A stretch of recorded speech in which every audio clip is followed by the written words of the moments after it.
राजस्थान। मैं हूं मनीष शर्मा। राजस्थान की भजनलाल सरकार 10 जुलाई को पूर्णकालिक बजट पेश करने जा रही है। पहला फुल बजट होगा। विधानसभा सदन में सुबह 11 बजे वित्त मंत्री दिया कुमारी बजट पेश करेंगी। बजट का खाका तैयार हो चुका है, तस्वीरें भी सामने आ चुकी हैं और सरकार की तरफ से तैयार एक तरह से कहें पूरी कर ली गई है। तो विजन जो भजनलाल सरकार का है वो इसमें दिखाई देगा। अपेक्षा यही है कि सभी वर्गों का ख्याल रखा जाएगा, जैसा अंतरिम बजट में राहतों के जरिए लोगों का ख्याल रखा गया था।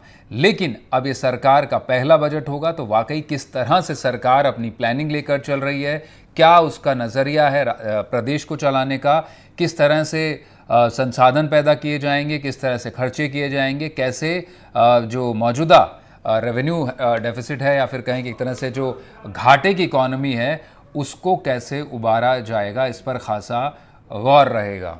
तो जनता की उम्मीदों पर खरा उतरने की पूरी कोशिश की जाएगी, या फिर अब सबसे बड़ी जो इस बजट में देखने वाली बात होगी कि सरकार ढिलाई देगी या फिर खिंचाई करेगी, या फिर एक संतुलन साधने की कोशिश की जाएगी। क्या आर्थिक रोडमैप इस बजट के जरिए रहेगा?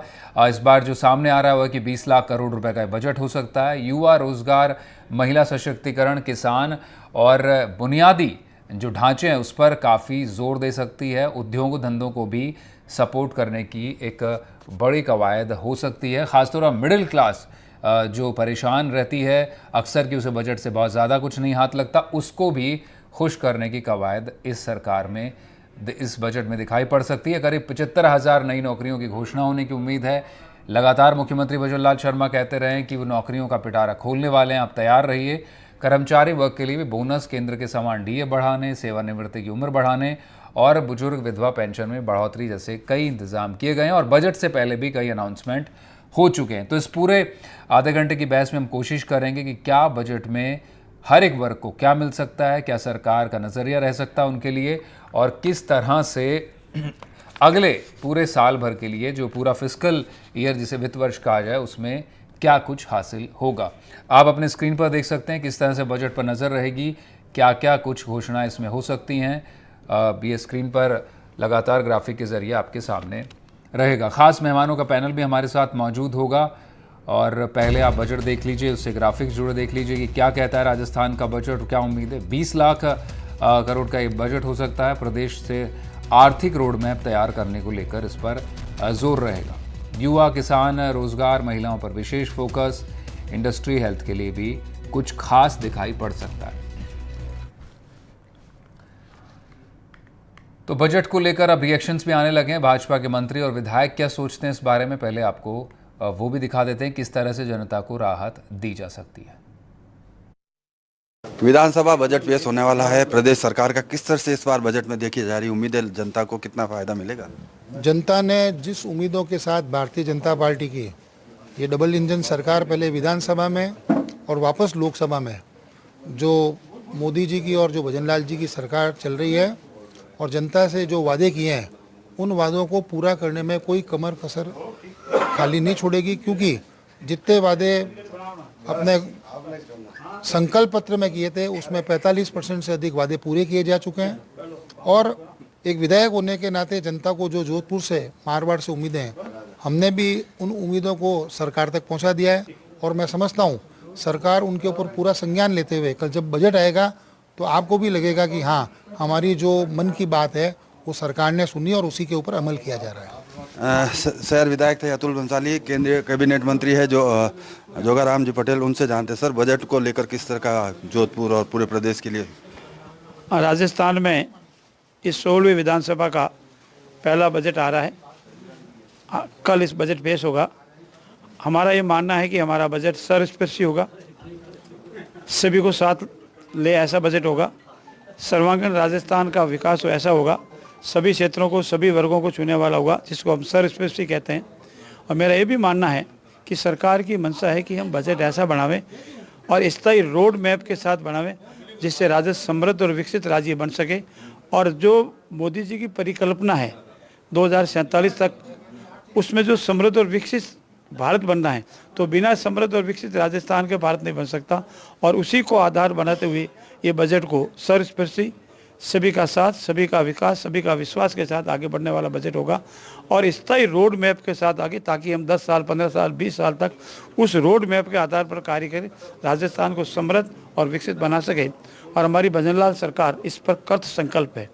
जो वादे हमने लोकसभा के चुनाव में या राज्यसभा के चुनाव में, जो विधानसभा के चुनाव में जो किए थे, उनका पूरा करने का प्रयास करें। 40 से 45% का हमने संकल्प पूरे किए और समय अनुसार हम संकल्प पूरे करेंगे। महंगाई एक बड़ा मुद्दा है। महंगाई को लेकर जो है पेट्रोल डीजल को जीएसटी में लेने की बातचीत चल रही है। क्या लग रहा है, महंगाई को कम करने का कोई रोड मैप तैयार किया गया है? देखिए, जहाँ तक जीएसटी का प्रश्न है, ये हमारे राष्ट्रीय स्तर का मुद्दा है और इस संबंध में मैं ज़्यादा कुछ कहने की स्थिति में नहीं हूँ, क्योंकि ये पूरी काउंसिल जो निर्णय करती है, इसमें पूरे इंडिया के सभी प्रदेश के लोग, मुख्यमंत्री या उनके जो सदस्य वो शामिल होते हैं।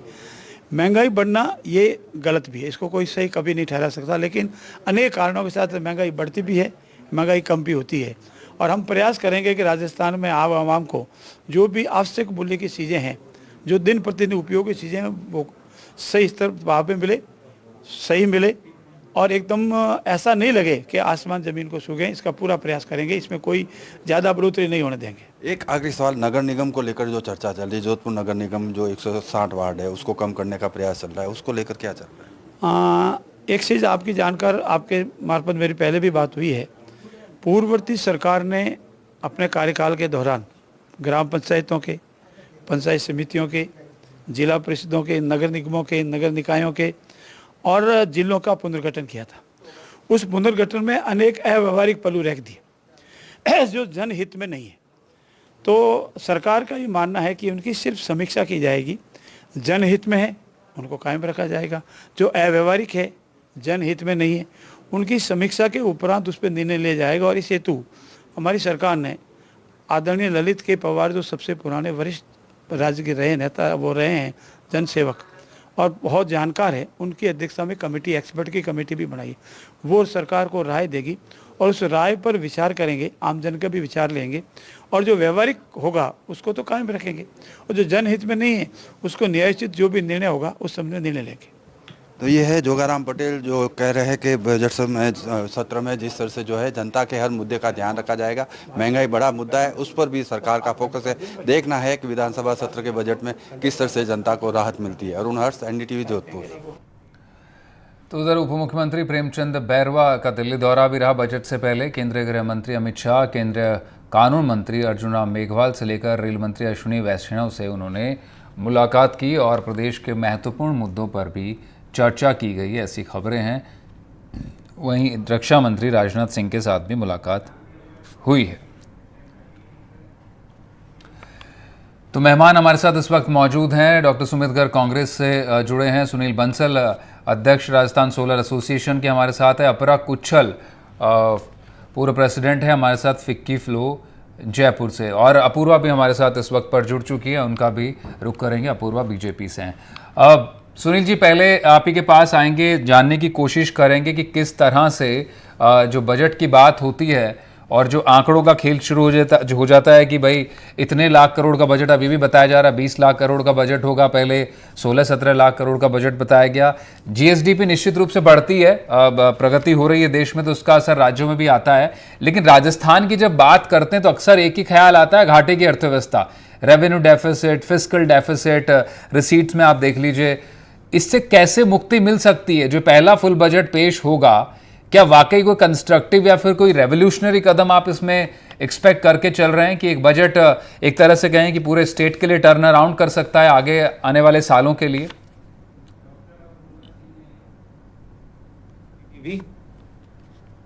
सोलर इंडस्ट्री को मौका दिया आपने, इंडस्ट्री को मौका दिया है।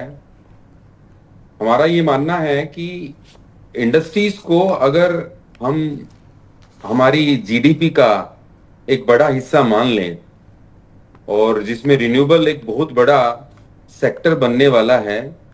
कल हमारा एक्सपो क्लोज हुआ है, हमारा फोकस है कि अभी मैन्युफैक्चरिंग पे बड़ा फोकस होना चाहिए राजस्थान गवर्नमेंट का, और उसके अंदर हमारी एक दो डिमांड है जिसके ऊपर हमने लिखे भी दिया है कि एक तो डेडिकेटेड मिनिस्ट्री होनी जरूरी है राजस्थान की सोलर इंडस्ट्री के लिए, ताकि हम लोगों के जो भी इश्यूज हैं उनको हम सरकार तक एकदम डेडिकेटेडली और तुरंत पहुंचा सके। और दूसरा, जो पूरी पीएम सूर्यघर योजना है उसके लिए सेंटर की सब्सिडी के साथ साथ स्टेट की सब्सिडी की ओर शुरुआत हो। ठीक है, ठीक है। ठीक है, आपका कहना है कि स्टेट भी सब्सिडी शुरू होनी चाहिए, एक बड़ी योजना है। आपके पास लौटेंगे, सेक्टर स्पेसिफिक भी बात करेंगे। पहले मैं अपूर्वा का रुख कर लेता हूं। अपूर्वा जुड़ गई हमारे साथ। अपूर्वा, कहा जा रहा है करीब 20 लाख करोड़ का बजट होगा, लेकिन अगर स्थिति देखें राज्य की तो राजस्थान 7वें पायदान पर आता है जीएसडीपी में। 1.5 लाख पर कैपिटा अगर जीएसडीपी हमारी काउंट होती है, लेकिन इनकम के हिसाब से बहुत पीछे है। 21वें पायदान पर है राजस्थान पर कैपिटा इनकम में। पंजाब को हम कहते हैं सबसे ज्यादा कर्जे वाला स्टेट है, राजस्थान भी उसके साथ था। एक सरकार, पिछली सरकार में आप आरोप लगाते रहे, लेकिन पंजाब भी हमसे बेहतर है पर कैपिटा इनकम में। कैसे स्थिति सुधर सकती है मौजूदा चुनौतियों के बावजूद? मनीष जी, बिल्कुल आपने सही कहा कि राजस्थान की जो स्थिति है वो विगत 5 वर्षों में बहुत बिगड़ी कांग्रेस के कार्यकाल के दौरान, और यही चिंता का विषय राजस्थान के लिए और राजस्थान वासियों के लिए सदैव से रहा। पिछले 5 वर्षों में जो कांग्रेस ने जो बजट बनाया, जो नीति बनाई और जिस प्रकार से उन लोगों ने लोगों को रेवड़ी बांटने का काम किया, उसने निश्चित रूप से राजस्थान को एक बहुत बड़े कर्जे के भार के नीचे ला करके दबाया है। मगर अब आदरणीय भजन लाल जी की सरकार जो है, हमारे मुख्यमंत्री जी इस चीज के लिए बिल्कुल प्रतिबद्ध है कि किस तरीके से राजस्थान को जो है वो विकास के पथ पर, आत्मनिर्भरता के पथ पर, और यहाँ की जो आप बात कर रहे हैं जीएसडीपी और जीडीपी और इनकम की बात, उसको किस तरीके से ऊंचे पायदान पर ले जाया जाए। बहुत ज्यादा लंबा समय नहीं हुआ, 6 महीने की सरकार हुई, जिसमें 3 महीने जो है वो हमारे आचार संहिता में चले गए।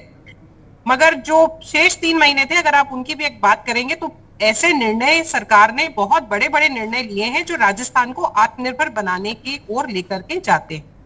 राजस्थान एक ऐसा प्रदेश है जिसमें सौर ऊर्जा, मुझसे पहले जो वक्ता थे उन्होंने सौर ऊर्जा के लिए और सौर ऊर्जा के लिए जो कदम उठाए जाने चाहिए उसके लिए काफी अच्छी बातें कही। मुझे लगता है प्री बजट मीटिंग्स के अंदर इन बातों पर डिस्कशन भी हुआ है, तो बजट के अंदर कहीं ना कहीं सौर ऊर्जा को लेकर के हम आगे किस प्रकार से बढ़ेंगे और क्या रोड मैप बनेगा राजस्थान का, वो लेकर के आपको बजट के अंदर आवश्यक रूप से जो है वो झलकियां मिलेगी। इसके अलावा युवाओं को आत्मनिर्भर बनाने के लिए अगर आप नौकरियों की बात करें तो आप पिछले 6 महीने में देखिए कि एवरी संडे यहाँ पर एक नौकरी जो एक एग्जामिनेशन होता है, और बिना पेपर लीक हुए ये एग्जामिनेशन बहुत सक्सेसफुली हो रहे हैं। जहाँ कांग्रेस के राज में 19 पेपर लीक हो गए, 70 लाख युवाओं का भविष्य जो है वो बर्बाद हो गया, वहीं अगर आप देखेंगे तो भाजपा के राज के अंदर जो पेपर है वो बहुत आसानी से और बहुत अच्छे तरीके से युवाओं के बेहतरी के लिए हो रहे हैं। कितने लोगों को जो है वो रोजगार के जो सर्टिफिकेट होते हैं वो आदरणीय मुख्यमंत्री जी बांट चुके हैं, और उन्होंने वादा भी किया है कि युवा सिर्फ तैयारी करें, हर महीने वैकेंसी निकलेगी और हर महीने जो है वो युवाओं के लिए परीक्षा होगी। तीसरा विषय ये आता है कि राजस्थान के अंदर टूरिज्म की अपार संभावनाएं हैं। टूरिज्म और वित्त मंत्री जो दोनों ही मंत्रालय हैं वो आदरणीय दिया कुमारी जी, हमारी जो डिप्टी सीएम है, उन्हीं के पास में है। और टूरिज्म को लेकर के आप देखिए केंद्र और राज्य दोनों ही इतनी पॉजिटिव अप्रोच के साथ आगे बढ़ रही है। आपने देखा होगा फ्रांस के राष्ट्रपति यहाँ आए थे तो सबसे पूछा गया कि साहब मोदी जी ने उनको जयपुरी क्यों बुलाया, तो इसलिए बुलाया कि अगर हमारे यहाँ कहीं से अतिथि आते हैं तो फ्रांस से अच्छे खासे अतिथि आते हैं, तो उनके राष्ट्रपति यहाँ आते हैं तो आतिथ्य यहाँ पे बढ़ता है, टूरिज्म का सेक्टर यहाँ पे बढ़ता है, और टूरिज्म का सेक्टर बढ़ता है तो उसके साथ में 7-fold इम्पैक्ट जो है वो इकोनॉमी में हमको देखने के लिए मिलते हैं। तो इस प्रकार से अगर आप देखेंगे तो यहाँ पे आत्मनिर्भर राजस्थान और आप लोग अग्रणी राजस्थान को डेडिकेटेड जो बजट है वो आपको कल देखने को मिलेगा। इससे पहले जो वोट ऑन अकाउंट्स आया था वो भी हमारे राजस्थान के विकास को आगे ले जाने वाला था, मगर अब जो आपको एक्चुअल वो तो ट्रेलर था, अब जो मूवी दिखेगी वो आपको कल देखनी शेष। ठीक है, अब कह रहे कि मूवी देखने को मिलेगी। राजस्थान के लोगों को वैसे खुद ही संस्कृति कला की जगह रही है और लोक कलाओं कहानियों का तो अपने आप में प्रदेश है। पहले इंटरिम बजट आया, उसकी भी काफ़ी घोषणाएं थी, उन पर भी काफ़ी उन पर इम्प्लीमेंट होना था, उनको लेकर भी मैं बात करूंगा क्योंकि अभी काफ़ी करीब 5 महीने हो गए उनको बीते हुए, भी कई योजनाएं घोषणाएं उन पर इम्प्लीमेंट होना था जो शुरू भी नहीं हुआ, इस तरह से ऐसा भी कह सकते हैं। और ये भी एक पूरा इंटरिम पूरा फुल बजट के बजाय, क्योंकि अगले साल फिर बजट आने वाला है तो 7-8 महीने का बजट होगा। सुमित गर्ग भी हमारे साथ मौजूद है कांग्रेस से। सुमित जी, अपूर्वा कह रही है कि जो पिछला सब कुछ किया धरा था पिछली सरकार का, जो राजस्थान पीछे रहा, जो पंजाब का मैंने एग्जाम्पल दिया, कर्जे की अर्थव्यवस्था होती चली गई राजस्थान में, उससे अब निकाल कर आत्मनिर्भर बनाने चाह रहे हैं। आप सहमत होंगे आप इस बात से? तो आपको भी खुशी होगी कि राजस्थान निश्चित रूप से आत्मनिर्भर भरे, कर्ज नहीं लेना पड़े, तरक्की हो राजस्थान में। और जो सेक्टर्स है, रोजगार की बात खासतौर पर कर रही है, मैन्युफैक्चरिंग की बात जब होती है राजस्थान में, जो कि बहुत पिछड़ा है मैन्युफैक्चरिंग के हिसाब से, सर्विसेज के हिसाब से। आपको लगता है कि ये ऐलानों पर इम्प्लीमेंट होने वाला है अब? निसंदेह मनीष जी, मैं चाहता हूं कि मेरे देश का जो प्रदेश का जो बजट हो, सर्वजन हिताय हो, सर्वजन सुखाय हो। मैं पूर्वा जी को याद दिला देना चाहता हूं, हालांकि मैं नहीं चाहता कि डिबेट में कोई टीका टिप्पणी हो, लेकिन उन्होंने बोला है तो मैं बता देता हूं। वसुंधरा जी जब हमें चार्ज देके गई थी तो पॉजिटिव बैलेंस शीट नहीं देके गई, वो भी कहीं ना कहीं नेगेटिव बैलेंस शीट देखी गई थी। और ये वेलफेयर स्टेट जो होते हैं लोकतंत्र में, वहां की सरकारें नेगेटिव बैलेंस में ही काम करती है, चाहे वो किसी भी देश की हो। अगर वो पॉजिटिव बैलेंस शीट है तो वो वेलफेयर स्टेट की सरकार ना होके किसी व्यापारी की बैलेंस शीट होती है। जहां तक आगामी बजट की बात है मनीष जी, मैं आपके माध्यम से प्रदेश की महिला मुख्यमंत्री जी से अपील करता हूं कि जिन स्वामीनाथन साहब को मोदी जी ने भारत रत्न का पुरस्कार दिया या उनको उससे अलंकृत किया, मैं चाहता हूं कि वो उनकी रिपोर्ट को लागू करने की घोषणा करें। हम चाहते हैं कि हमारे प्रदेश के जो कर्मचारी हैं, अधिकारी हैं, जब अपने रिटायरमेंट के बाद का जीवन जब जीना चाहते हैं तो वो सुगम हो और वो आसानी से, सरलता से और इच्छानुसार जीवन जी पाए, उसके लिए ओपीएस की घोषणा करें। हम चाहते हैं कि इस प्रदेश की मुख्यमंत्री किसानों के लिए नई योजनाएं लेके आए। वित्त मंत्री उनके लोन है जो वित्त मंत्री, उनके जो लोन है, उनके जो ऋण है, उनको माफ करने की घोषणा करें। उनको अच्छा बीज मिले, अच्छा खाद भी कैसे मिल पाए, इसकी वो घोषणा करें। हम चाहते हैं कि इस प्रदेश की वित्त मंत्री युवाओं को बेहतर भविष्य कैसे मिले, उनको नौकरी कैसे मिले, इसकी एक रूपरेखा प्रदेश के सामने रखें और कहीं ना कहीं शिक्षा को एक अधिकार के रूप में लागू करने की घोषणा इस प्रदेश के वित्त मंत्री से हम करते हैं। हम चाहते हैं कि कहीं ना कहीं जो पूर्ववर्ती सरकार थी, कांग्रेस की जो सरकार थी, वो गरीबों को या जो जिनके पास रोजगार नहीं था, अपना डेली का भोजन एकत्र नहीं कर पा रहे थे, उनको हम अन्नपूर्णा के माध्यम से फूड पैकेट वितरित करते, तो वो योजना बंद कर दी गई है, उसको चालू किया जाए। हम चाहते हैं इस प्रदेश की सरकार वापस से वो घोषणा करे कि चिरंजीवी में जो बजट का क्राइटेरिया है, बजट का दायरा है, वो 5 लाख से बढ़ाकर वापस 25 लाख किया जाएगा। दुर्घटना बीमा को वापस कहीं ना कहीं 10 लाख किया जाएगा। हम ये चाहते हैं, मनीष जी कंक्लूड कर रहा हूं, कि कहीं ना कहीं किसानों को जो पशुओं की जो बीमा राशि थी वो 40,000 के करीबन थी, उसको वापस से लागू किया जाए और दुधारू किसानों को अनुदान दिया जाए। हम ये चाहते हैं वो सेक्टर्स की बात कर रहे हैं, चाहते हैं कि बीजेपी ने सेक्टर्स की बात करें, सेक्टर्स पर लौटेंगे सुमित जी, सेक्टर्स पर लौटेंगे, लेकिन एक बड़ी बात कर आप ही के बात से निकल कर आई, ओपीएस का जिसका जिक्र कर रहे हैं, काफ़ी कंटेंशियस इशू रहा, केंद्र के साथ आपकी उस पर खींचतान भी रही, काफ़ी चुनावी राज्यों में आपने अनाउंसमेंट भी किया, लेकिन बड़ी दिलचस्प बात है कि आपने अपने ही घोषणा पत्र से उसको हटा दिया। अब बजट आने पर आप अपेक्षा कर रहे हैं कि बीजेपी ओपीएस के तहत कर्मचारियों को पेंशन देना शुरू कर दे और पुरानी योजना पर ले आए। उस पर भी बात करेंगे, क्योंकि वो एक बड़ा आपने इलेक्शन का प्लैंक लिया था, लेकिन लोगों ने उसको रिजेक्ट कर दिया विधानसभा चुनाव में। सुमित जी, वो भी सवाल बनता है। अपरा जी, मैं आपके पास आना चाहूँगा। आप राजस्थान के बजट को समझते होंगे, राजस्थान की इंडस्ट्री को आप समझते हैं, क्योंकि काफ़ी सब चीज़ों से आप वाकिफ़ हैं। क्या की फोकस एरिया आपको लगते हैं कि जब वित्त मंत्री दिया कुमारी बजट पेश करेंगी 10 तारीख को, तो जिन पर नज़र रहनी चाहिए, वो स्टेट को प्रोग्रेसिव बनाएगा, जिस पर पूरे राजस्थान के 7-8 करोड़ लोगों की नज़र है, वो की एरियाज आपको क्या लगते हैं जिस पर आप अपेक्षा कर रही हैं उनसे? नमस्कार। जैसे कि आपने बोला की एरियाज की बात की जाए तो मुझे ऐसा लगता है कि जो सबसे ज्यादा थ्रस्ट होना चाहिए वो एमएसएमई को बेहतर बनाने के लिए होना चाहिए, जो हम सिंगल विंडो के लिए बहुत टाइम से हम लोग रिक्वेस्ट कर रहे हैं, या विमेन सेंट्रिक क्लस्टर्स की रिक्वेस्ट कर रहे हैं, उसके लिए हमको ये चीज देखनी चाहिए। हम लोग वेट कर रहे हैं कि एमएसएमई को लेकर कुछ ऐसी घोषणाएं की जाए। दूसरा, टूरिज्म पर ये स्टेट हमारी राजस्थान निर्भर है, तो बजट होटल्स के लिए अगर कुछ स्पेशल पैकेजेस हो तो उससे क्या होगा कि यहाँ पर थोड़ा सा कुशन मिलेगा छोटे बिजनेस फर्म्स को या छोटे लोगों को, जो उनकी स्टार्टिंग थोड़ी स्लो होती है, तो वो हमें लगता है कि इसके लिए we are waiting for this. Third, I think we are really waiting for skill development की बात की जाए तो स्किल डेवलपमेंट कैसे बेहतर बनाया जाए उसके लिए नई आबकारी नीति का भी इंतजार है. So this is another area where we are thinking कि हमको कुछ अच्छा सुनने को या कुछ अच्छा मिलेगा सरकार से. एक और बात की जाए युवाओं के लिए, जो एक युवाओं को भत्ता देने की बात बहुत टाइम से चल रही है, तो we would really like to know कि किस तरीके से युवाओं को वो कुशन दिया जाएगा, युवाओं को भी वो सपोर्ट मिलेगा.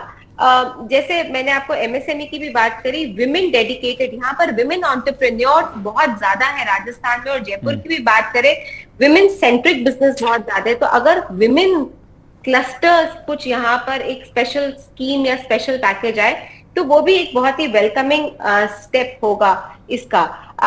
एंड सेकेंडली पेट्रोल डीजल का तो हम सबको ही लगता है कि कहीं ना कहीं एक वहां पर भी हमें एक रियायत मिली जाए और थोड़ा सा एक आप दूसरे राज्यों के हिसाब से बात कर रही हैं कि वो यूनिफॉर्मिटी होनी चाहिए, जो अनाउंसमेंट करने के बावजूद बीजेपी की तरफ से हालांकि कुछ किया गया, लेकिन फिर भी यूनिफॉर्मिटी पड़ोसी राज्यों के हरियाणा के मुकाबले और दूसरे राज्यों के मुकाबले नहीं आ पाई है. अब लौटेंगे आपके पास अपरा जी. मैं इस वक्त पे एक बार बंसल साहब आपके पास रुक करना चाहूँगा, क्योंकि अपरा जी ने बड़ा एक दिलचस्प पॉइंट रखा कि एमएसएमई, क्योंकि राजस्थान की पहचान अपने आप में ही मीडियम स्केल इंडस्ट्रीज और स्मॉल इंडस्ट्रीज से रही है, लेकिन आपको नहीं लगता कि एमएसएमई के दायरे से बाहर निकालने के लिए जो जिस क्षेत्र को आप रिप्रेजेंट कर रहे हैं, सोलर एक ऐसा एरिया है जिसमें राजस्थान अपने आप एक लीडिंग इंडस्ट्री बन सकता है? ये इसका टैग भी मिट सकता है राजस्थान से कि ये सिर्फ लघु उद्योग और मध्यम उद्योग के लिए, हस्तकला हस्तशिल्प के लिए राजस्थान है. टूरिज्म जैसे अपने आप में एक सॉफ्ट पावर और एक इंडस्ट्री बन पाया, आपको नहीं लगता कि सोलर अपने आप में लीड कर सकता है और राजस्थान को एक इंडस्ट्री बना सकता है, लीडिंग इंडस्ट्री? बहुत बातें हो रही हैं कई दशकों से, लेकिन ऐसा हो नहीं पाया अभी तक. एकदम सही कहा मनीष जी आपने. हम लोग सोलर में नंबर 1 है, जनरेशन में नंबर 1 है, मैन्युफैक्चरिंग में हम कहीं पे भी नहीं है कंट्री में. और सोलर अभी बड़ा चार्मिंग सेक्टर है, ग्रोथ बहुत ज्यादा है. इस ग्रोथ का फायदा राजस्थान के लोगों को मिले, इसके लिए यहाँ पे स्मॉल के साथ साथ बड़ी इंडस्ट्रीज भी लगनी चाहिए. सोलर में बड़ी इंडस्ट्रीज, हम पॉलीसिलिकॉन की फैक्ट्री लगा सकते हैं, इंगट की लगा सकते हैं, सोलर सेल की लग सकती है. इन सब चीजों के लिए एक क्लस्टर की जरूरत है, इंडस्ट्रियल क्लस्टर की. हम उम्मीद करते हैं, हमने इस डिमांड को बड़ी जोर शोर से रखा है, मुख्यमंत्री जी की मीटिंग में भी रखा है और भी अलग अलग चैनल्स पे हमने रखा है. और इसके अलावा जो हमारे एमएसएमईज के लिए जो हमें चाहिए, वो हम लोगों को पीएम सूर्यघर योजना के थ्रू मिल सकता है. उसमें कुछ सब्सिडी अगर थोड़ी स्टेट की तरफ से मिल जाए तो आम आदमी सोलर को अडॉप्ट भी करेगा और एमएसएमई को बिजनेस भी बहुत मिलेगा. अब सब्सिडी बात कर रहे हैं आप जो इंस्टॉल कराना है हाउस होल्ड को, उसकी बात कर रहे हैं, इंडस्ट्री को इंसेंटिव की बात कर रहे हैं आप? नहीं, हाउस होल्ड की बात कर रहा हूं मैं. ठीक है. अल्टीमेटली वो सब्सिडी ज्यादा मिलेगी तो ज्यादा सोलर लगेगा, तो एमएसएमई को उससे बिजनेस ज्यादा मिलेगा. ठीक है. और राजस्थान में जो अभी पावर क्राइसिस भी देखने को मिला, कमोबेश कम से कम उसमें स्थिति बेहतर हो आने वाले वर्षों में, बहुत बेहतर होगी. ये उम्मीद है, ये उम्मीद है. आपकी क्या नजर होगी कल, अगर आप चाहते हैं किसी टारगेट पर नजर कि राजस्थान में प्रोडक्शन को लेकर अभी मौजूदा जो मेगावाट में प्रोडक्शन है उसको लेकर कोई आंकड़ा आप चाहें, एक लक्ष्य बनाना चाहे सरकार, क्या किस लक्ष्य को देख सकती है सोलर में? कम से कम सरकार को लक्ष्य ये बनाना चाहिए कि राजस्थान के अंदर जनरेशन बाय डिफॉल्ट अच्छा आ रहा है. जनरेशन के प्रोजेक्ट अभी हम 25,000 मेगावाट पे बैठे हैं. अगर वो दूसरे स्टेट्स को कंपेयर करूं तो ऑलमोस्ट हम 3 टाइम्स हैं दूसरे स्टेट से. ये हमारी जनरेशन कैपेसिटी और बढ़ेगी. उस जनरेशन को लिंक किया जाए मैन्युफैक्चरिंग से. अल्टीमेटली हमारा जो एम्प्लॉयमेंट जनरेशन जो होता है वो मैन्युफैक्चरिंग से होगा. हमारे लिए गोल्डन अपॉर्चुनिटी है. सोलर राजस्थान के बगैर, राजस्थान की एब्सेंस में नहीं हो सकता. इस बात को हमें हार्नेस करना चाहिए, उसको फैसिलिटी को फायदा लेना चाहिए और उससे मैन्युफैक्चरिंग को प्रमोट करना चाहिए राजस्थान. बिल्कुल, अब देखना होगा. बिल्कुल, ये दिया कुमारी की नजर होगी इस पर निश्चित रूप से. आखिर में राउंड में मैं अपूर्वा आपके पास आना चाहूंगा, क्योंकि मैं शुरुआत जिस तरह से की थी कि बजट की भी आंकड़ों के गिमिक में फंस कर नहीं रह जाए, और सिर्फ ये नहीं हो कि ये होगा 5 साल बाद होगा और ये प्लान है इस तरह से, क्योंकि आंकड़े बहुत सारी चीजें भी आए. सोलर पैनल के जरिए राजस्थान में 5 लाख परिवारों को मुफ्त बिजली दी जाएगी, इंटरिम बजट में कहा गया. केजी से पीजी तक मुफ्त शिक्षा दी जाएगी, ये इंटरिम बजट में कहा गया। आप ये कहा गया कि कर्मचारी चयन बोर्ड सालाना कैलेंडर बनाएंगे भर्तियों का, ये कहा गया। लेकिन अब जब बजट आ रहा है उससे एन पहले कर्मचारी चयन बोर्ड की बैठक हो रही है आरपीएससी के साथ में, कैलेंडर को लेकर, परीक्षाओं को स्ट्रीमलाइन करने को लेकर। यानी जो घोषणाएं हैं वो महीनों और सालों तक अटकी रहती हैं, इसलिए बजट आता है और चले जाता है, लोगों के जीवन में बहुत ज्यादा फर्क नहीं पड़ पाता है। मनीष जी देखिए, जब वोट ऑन अकाउंट्स आया था, इंटरिम बजट ये नहीं था, क्योंकि इंटरिम बजट जो आखिरी बजट होता है उसको कहा जाता है, तो ये वोट ऑन अकाउंट्स था। तो वोट ऑन अकाउंट्स जो हमारा आया था उसके तुरंत बाद में लोकसभा जो इलेक्शंस थे उसकी आचार संहिता लागू। अब अगर आचार संहिता के अंदर ये हमारे द्वारा बनाया गया नियम नहीं है, ये ऑलरेडी एडमिनिस्ट्रेशन में एक नियम बना हुआ है कि अगर आचार संहिता लगती है तो जो घोषणाएं होती है उनको धरातल पर नहीं ला सकते, एग्जीक्यूशन में थोड़ी सी प्रॉब्लम उसके अंदर होती है। तो ये प्रॉब्लम जो आप कह रहे हैं कि साहब हमने वोट ऑन अकाउंट्स में इतनी सारी घोषणाएं नहीं, अब तो इलेक्शन खत्म हुए, आचार संहिता खत्म हुए भी करीब करीब 1.25 महीना हो गया। अपूर्वा जी आप सही कह रहे हैं, बिल्कुल आप सही कह रहे हैं। मगर अब देखिए इसी के साथ में जैसे ही हम इलेक्शन के मोड से बाहर आए वैसे ही हम बजट के मोड में एंटर हो गए। तो अब लगता है कि जो हमने केवल 4 महीने के लिए अपना रोड मैप रखा था उसको अब 5 वर्षों के लिए कैसे लेकर के जाना है, उन चीजों का अमलगमेशन का टाइम ठीक है, ठीक है। आखिरी तो मुझे सेकंड, लगता है अब इतने इंतजार की घड़ियां बीती हैं तो कल तक और आप इंतजार करिए। राजस्थान को चाहे सौर ऊर्जा हो, चाहे टूरिज्म हो, चाहे इंडस्ट्रियलाइजेशन हो, चाहे रोजगार हो, तो आप आखिरी सेकंड में आप किस तरह का बजट देखती हैं? पॉपुलिस्ट होगा, थोड़ा प्रूडेंट होगा? क्या एक शब्द आपके लिए क्या है, पॉपुलिस्ट और प्रूडेंट? देखिए मैं ये कहूंगी कि जिसको जन कल्याण की आवश्यकता है उसको जन कल्याण भी मिलेगा, जिसको विकास की आवश्यकता है उसको विकास भी मिलेगा। ठीक है। सुमित जी आप क्या चाहते हैं, क्या बजट में क्या हो, लोक कल्याणकारी हो या फिर विवेक से नीतियां बनाई जाए ताकि स्टेट घाटे से निकल पाए?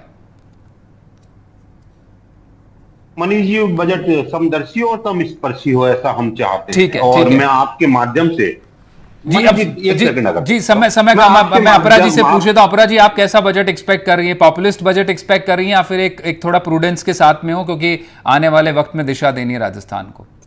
प्रूडेंस वाला होना चाहिए मेरे हिसाब से। ठीक है, बहुत शुक्रिया आपका। आप चारों मेहमान हमारे साथ जुड़े और अपनी राय रखी बजट को लेकर। अब देखने वाली बात होगी जिन सेक्टर्स को हमने छुआ और जो राजस्थान के की सेक्टर्स हैं जो राजस्थान को प्रोग्रेस की ओर ले जा सकते हैं और लोगों को खास तौर पर उनको क्या मिले उसका भी ध्यान रखा जाए अपेक्षाओं के साथ में। इस प्रोग्राम में इतना ही। बाकी तमाम खबरों के लिए आप बने रहें हमारे साथ। नमस्कार।